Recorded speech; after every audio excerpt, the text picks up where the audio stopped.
Tenaga daripada solar panel memang boleh guna untuk barang elektrik macam komputer dan kita punya mesin basuh kat rumah. Tapi biasanya kita memerlukan solar charge controller dulu.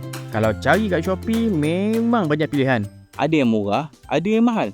Ada yang kita boleh tak pakai solar charge controller, guna micro inverter. Saya akan terangkan tiga-tiga ni.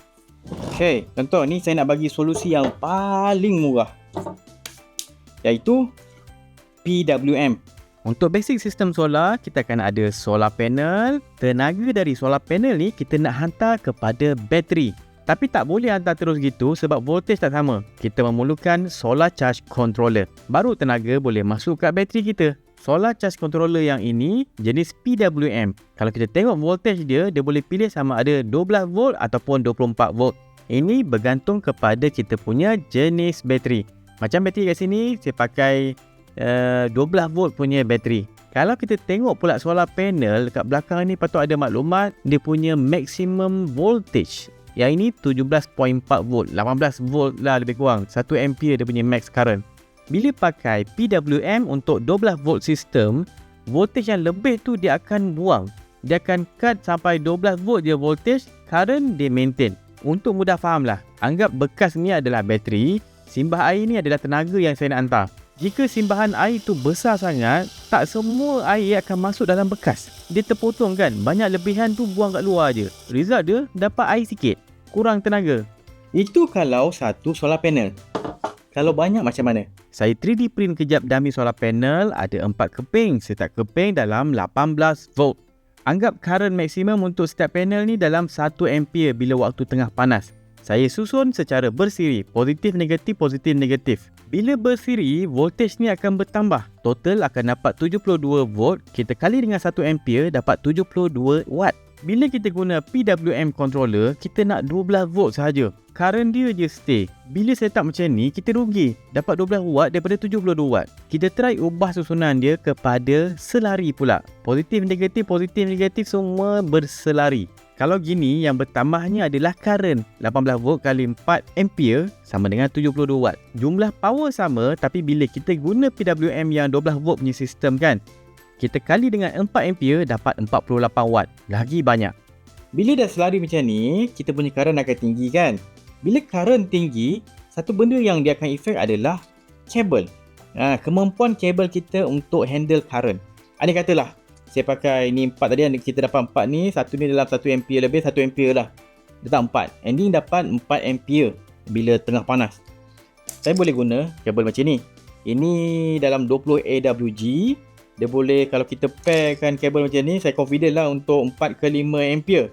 Tapi, kalau solar panel kita ni, kita pakai yang ni, saya pakai kecil tau. Yang kecil, bukan kecil, solar panel ni kecil ni. Ni kecil. Kalau besar sikit, andai kata dia boleh sampai 2 ke 3 ampere setiap panel.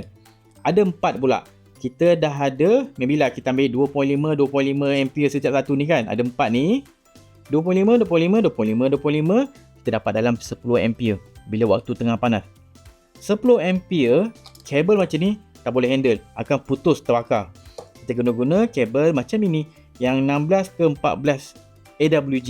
Dia boleh handle sampai lebih 10 ke 15 ampere tak silap saya bila kita pairkan dia. Harga dua-dua ni pula berbeza. Ini 1 meter yang halus ni kita mungkin dalam RM2 1 meter. Yang ini 1 meter RM10. Nampak? Kalau makin panjang tarik, kos kita lagi tinggi. Jadi untuk PWM punya charge controller ni, solar panel kita kena main dengan sistem yang current dia tinggi. Bila current tinggi, kita kena spend lebih dekat wayar. Alright, itu PWM. Kalau MPPT, yang dekat studio saya ni pakai hybrid punya inverter daripada Hoy Miles. Dalam dia ada charge controller jenis MPPT. Voltage dia sampai 500 volt boleh. Dan arus sampai 14 ampere. Uniknya MPPT ni, dia akan modify voltage kita supaya optimum dengan kita punya sistem. Umpama pilih air ni saya fokuskan. Jadi bila saya hala dekat dalam bekas, lebih banyak air yang dapat dikumpulkan. Samalah juga tenaga, lagi banyak tenaga kita dapat. Kalau banding dengan PWM tu, banyak bazir kan. Bila dia boleh convert voltage tu, tak ada masalah kita susun bersiri macam ni. Saya punya tu sampai 500 volt boleh. Arus kat sini 1 ampere, 1 ampere, jadi semua 1 ampere. Kabel nipis pun okey, jimat dan optimum. Sekarang, macam mana pula kalau solar panel kita tak seragam? Jadi untuk setup macam ni, kita kena gabungkan siri dan selari. Yang dua ni, kita bersirikan dia 18 volt, 18 volt jadi 36 volt. Total 36 volt sini pun 36. Dua-dua ni bersiri. Kalau kita gabungkan semua ni bersiri, tak cun sebab nanti 36 volt kena cahaya matahari sini.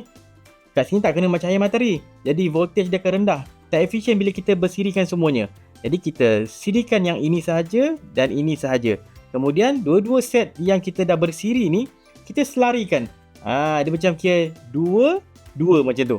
Dengan itu, bila matahari naik kat sini, sini dapat 36 volt, pergi dekat kita punya solar sistem solar charge controller kita, dia naik sini, walaupun voltage ni rendah, tak dapat cahaya banyak matahari, current dia still okey, voltage dia pun still okey. So kita akan dapat optimum tenaga.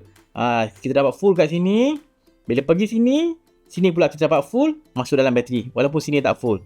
Akan tetapi, kalau solar panel kita ada something yang block cahaya tu walaupun separuh ataupun suku je solar panel, power akan drop terus. Ada kata pagi dah kena block, bila sampai petang pula, ada pula tepi rumah kita ada bumbung jiran ke, pokok ke kan, block satu lagi sini. Banyak tenaga drop.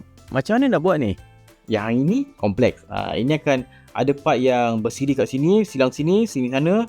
Yang redup kat sini, yang kena kat sini, yang kena blok kat jiran rumah sebelah, yang ini, yang kena bayang pokok sikit sini, kita selarikan dengan yang ini pula.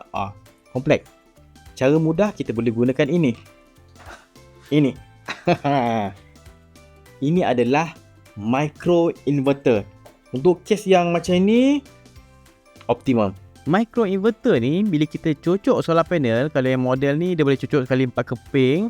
Bila kita cocok solar panel dekat sini, daripada solar panel biasa akan hasilkan output DC, dia akan tukar kepada AC terus. Contoh ini, dia akan hasilkan 240 volt AC, macam rumah kita punya elektrik. Maximum current dalam 16 ampere, dia punya max power dalam 2000 watt. Anggaplah model kecil ni adalah micro inverter. Ni solar panel kita tadi, anggap kat area bawah ni ada banyak solar panel connect pada micro inverter yang ini. Yang kat belah sana atas tu pun ada banyak solar panel connect pada micro inverter yang belah sana.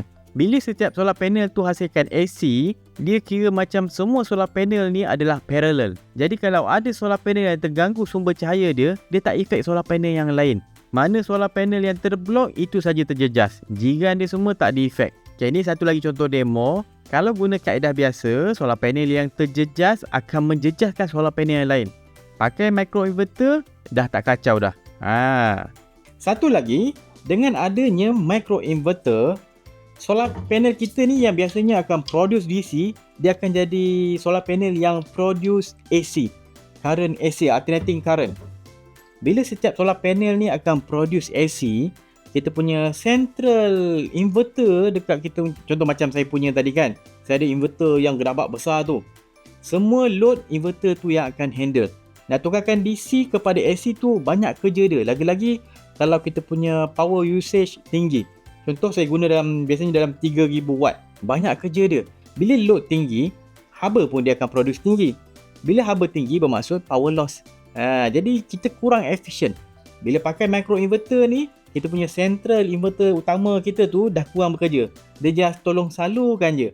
Sebab awal-awal dah dapat AC 240 volt, dia just salurkan je ke rumah kita. Ataupun ke barang elektrik yang kita guna lah. Bila kurang kerja, dia tahan lama.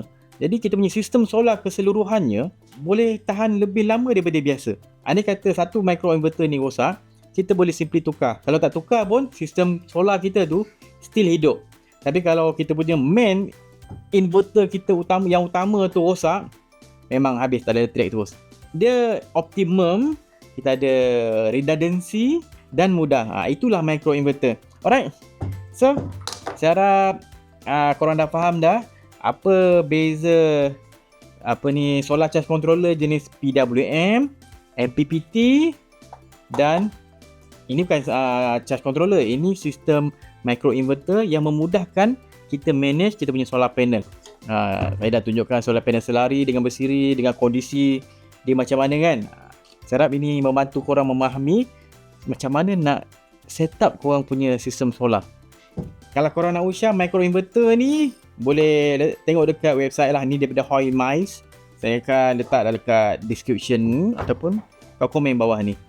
Itu je, saya harap saya punya perkongsian ni bermanfaat. Jumpa lagi dalam next video. Assalamualaikum.